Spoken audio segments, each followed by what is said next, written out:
Eu sou o professor Jonathan Costa e eu quero tratar um assunto muito importante com você. Eu quero falar sobre a tendência que alguns pregadores possuem de alegorizar os textos bíblicos. Nós sabemos, pelas regras da hermenêutica, que o texto bíblico ele tem apenas um sentido, que é o seu sentido literal. A menos que existam elementos nesse texto que nos deem a base para nós interpretarmos este texto como sendo figurado, como sendo uma alegoria. Mas de onde é que veio essa tendência de interpretar os textos bíblicos de forma alegórica? De onde é que veio essa tendência de encontrar no texto mais de um sentido além do seu sentido literal? Existia uma escola chamada de Escola de Alexandria, lá no Egito. Ela foi fundada por Ptolomeu I, 300 anos antes do nascimento de Cristo. Essa escola, ela durou aproximadamente 700 anos, porque ela vai se estender até aproximadamente o ano 400, depois da era cristã. E nessa escola, em Alexandria, ela vai ter como principal expoente o Orígenes. E Orígenes, ele é conhecido como o fundador ou criador do método de interpretação alegórico. Então, essa tendência de alegorizar os textos bíblicos, ela não é recente, ela é algo que já vem desde os primórdios do cristianismo. Mas, quais influências tiveram ação sobre Orígenes para que Orígenes viesse desenvolver o método de interpretação alegórico? A primeira influência que eu quero pontuar que houve sobre Orígenes foi a influência de Filo de Alexandria. Quando nós vamos pesquisar para tentar descobrir quem foi Filo de Alexandria, nós vamos descobrir que não há uma biografia detalhada sobre esse personagem chamado Filo.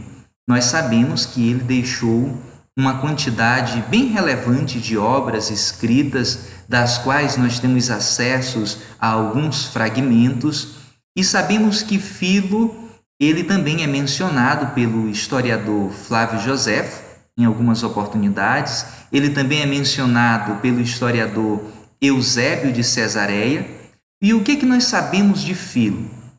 Filo, ele era judeu, ele era um judeu helenista, ou seja, um judeu de fala grega.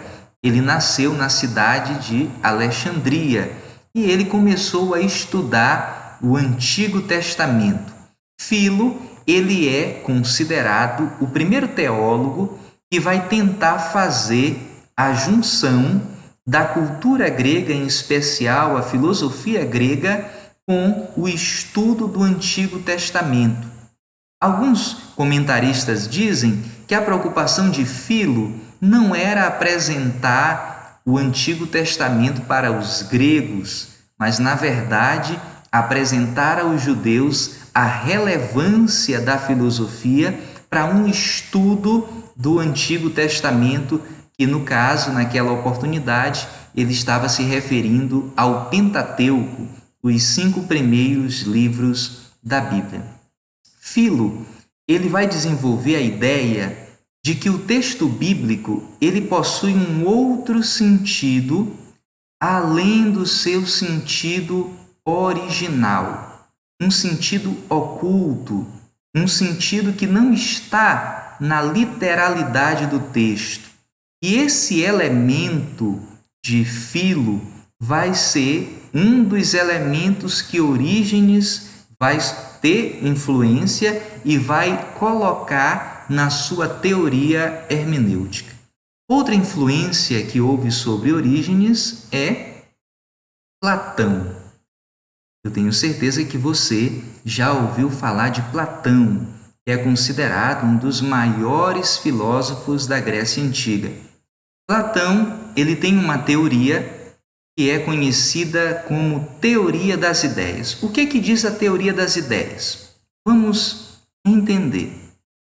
Para Platão, existem dois mundos: um mundo físico e um mundo suprassensível, ou um mundo espiritual, uma realidade inteligível.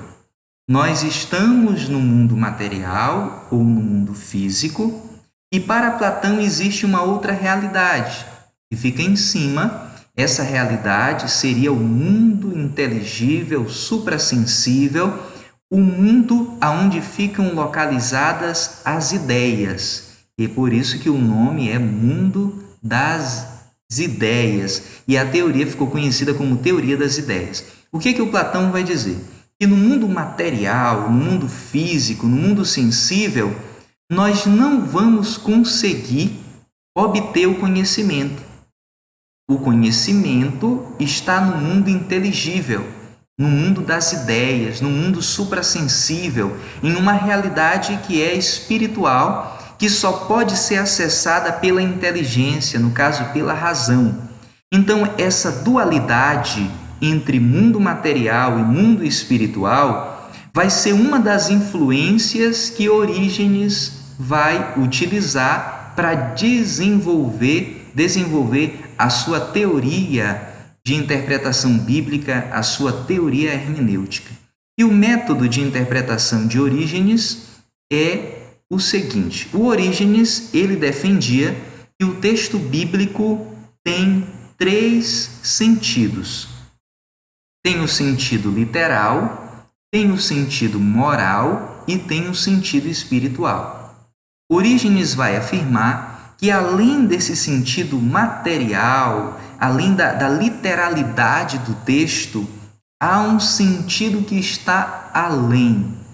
Isso é uma herança do platonismo, essa ideia de que o conhecimento, de que o significado, de que aquilo que é relevante não pode ser encontrado na materialidade, mas apenas através da razão. E isso daí, quando é empregado na interpretação bíblica, vai fazer com que o Orígenes, ou vai favorecer Orígenes na criação do método de interpretação bíblica que hoje nós conhecemos como método alegórico. Porque o que é alegorizar? Alegorizar é quando eu pego um texto e eu não estou conformado com a literalidade do texto.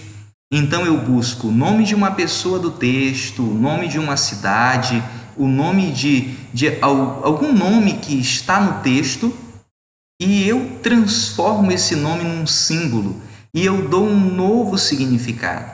Embora existam alegorias na Bíblia, mas quando há uma alegoria na Bíblia, essa alegoria ela é facilmente identificada pelo contexto da passagem bíblica. Então, Orígenes ele vai dizer que a Escritura possui três sentidos, porque ele vai se inspirar também em uma abordagem antropológica, ou seja, no homem. O homem, na visão de Orígenes, era formado de corpo, alma e espírito. Então, a Escritura também tinha que ter três sentidos. Primeiro sentido, o sentido literal. Segundo sentido, o sentido moral. E o terceiro sentido, que seria o sentido espiritual. No sentido literal da Escritura, estava se identificando com o corpo da Escritura, a parte literal da Escritura, o texto da Escritura. No sentido moral, Orígenes vai buscar identificar esse sentido moral com a alma do homem. Seria, na verdade, a transformação que a palavra pode produzir nesse homem. E no sentido espiritual, que ele vai identificar como o espírito, como o espírito do homem, o sentido espiritual seria uma ligação desse homem com o divino, uma ligação desse homem com o Verbo de Deus. Isso ia favorecê-lo há um sentido que não estava exposto na Escritura e que o homem, para chegar nesse sentido, precisaria dessa ligação com o divino, nessa ligação com o mundo espiritual. Isso é o método de interpretação que ficou conhecido como método de interpretação alegórico.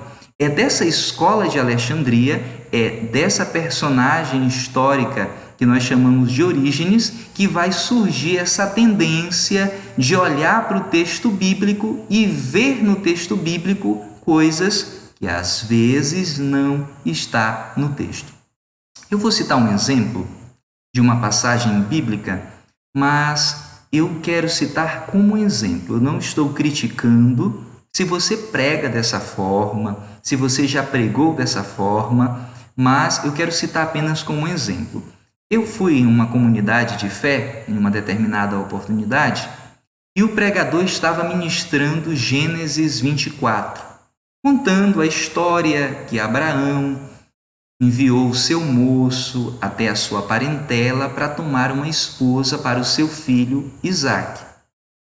E o moço levou os camelos, cheios de pendentes, de ouros e tal. Pois bem, o pregador, ele estava ministrando e quando ele foi fazer a interpretação do texto, ele disse que os camelos, na verdade, estavam representando os pregadores da palavra, que as riquezas que estavam sobre os camelos estavam representando as riquezas espirituais, que o moço de Abraão, na verdade, era o Espírito Santo e que Rebeca era a igreja.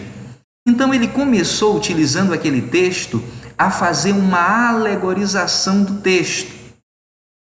Mas aonde está o problema?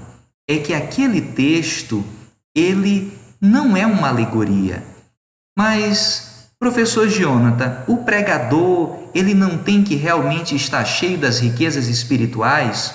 Ele não é guiado pelo Espírito Santo? Ele não vai ao encontro da igreja? Sim.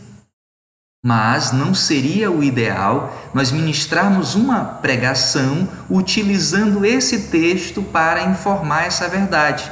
É verdade, sim, que o pregador ele tem que se enriquecer espiritualmente, ele vai guiado pelo Espírito Santo até a igreja, mas aquele texto é um texto tomado no seu sentido literal. Aquele texto não é uma alegoria. Então, essa tendência de interpretação, às vezes, pode até dar certo, mas em alguns textos pode trazer mais confusão do que edificação, como o pregador que foi ministrar sobre as éguas dos carros de Faraó. E ele foi querer fazer uma aplicação com as irmãs da igreja. Eu nem vou contar para vocês o tamanho da confusão que essa interpretação causou naquele culto. Mas nós precisamos estudar e precisamos compreender que quanto mais nós estudarmos, mais habilitados nós estaremos para interpretar a palavra de Deus.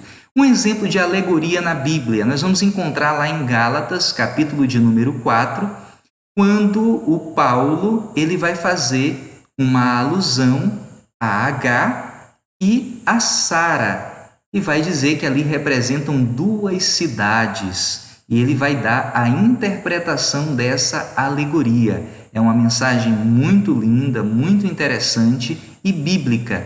Então, o objetivo dessa gravação é você, a partir de hoje, se você já não estava fazendo, você que está iniciando a sua jornada teológica, tome mais cuidado na hora de fazer a interpretação do seu texto.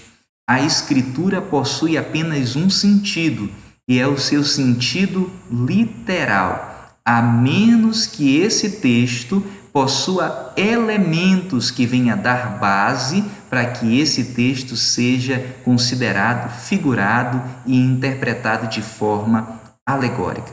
Eu quero convidar você a se inscrever no nosso canal Ensino para Vencedores e também ativar os sinos das notificações para que você possa continuar tendo acesso a vídeos como esse, que não tem a intenção de criticar você, menosprezar você de forma nenhuma, apenas compartilhar com você alguma coisa que eu aprendi dos meus mestres e quero repassar para você, para o seu crescimento espiritual, para a sua edificação, para que você continue crescendo como pessoa em todas as áreas, na área espiritual, na graça, no conhecimento e assim sucessivamente.